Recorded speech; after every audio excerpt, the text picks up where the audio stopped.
বিকেলবেলার time আমরা চলে গেলাম বিদেশি দিঘির হাড়ে। আল্লাহরে, হাড়ের ভিতরে যাই চাই যে মানুষ লাভ দি সিনগাটুম গোসল করতে আছে।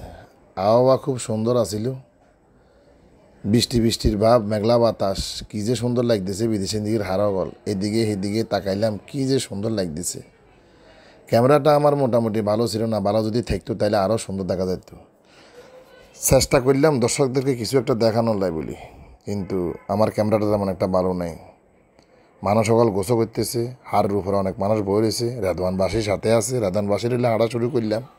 সামনের দিকে আগাইতে আসি, যাইয়ের এদিকে তাকাইয়ের ওইদিকে তাকাইয়ের মানুষ সকল সরম লাগে আর কাছে। এদিকে কি সুন্দর লাগতেছে, রাস্তাঘাট সব কিছু, মানুষ সকল হাড়ের উপরে বসে রয়েছে।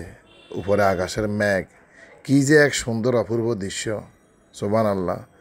আবার উপরে দেখতেছি ফুলের বাগান, আবার দেখি হানির ভিতরে ছোট একখান জাহাজও আছে। আর মানুষ কি যে মানুষ উপরে নিচে বই রয়েছে, বাদামালা, চটপড়িয়ালা, ফুচকারালা সব লাইনে লাইনে আছে।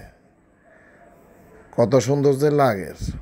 আমি তো এখানে যাই না, গেছি আপনাদের দর্শকরা আপনাদের একটু ভিডিও উপহার দিবে বলি হিলে বলি আমি গেছি আর ইয়ে কথা বুঝছেন নি। আর কাছে ভালো লাগছে, আর আপনার কাছে কীরকম লাগছে আর ভিডিও আপনারা আর জানাইছেন। আশা করি ইনশাল্লাহ ভালো লাগবো। আপনারা যদি আমার ভিডিও দেখে যদি সন্তুষ্ট যদি হন, পরবর্তীতে ভিডিও দিব ইনশাআল্লাহ আরও ভালো করি। আমি নতুন মানুষ, আপনারা আমার ভিডিওতে লাইক করবেন, ভালো থাকবেন, সুন্দর থাকবেন, আরও ভালো ভালো জন ভিডিও উপহার দিতে পারি সেজন্য দোয়া করবেন। তবে আমার কাছে ভালো লাগছে, ইনশাআল্লাহ আশা করি আপনার কাছে ভালো লাগবে। তো দর্শক বন্ধুরা, সবাই ভালো থাকবেন, সুস্থ থাকবেন।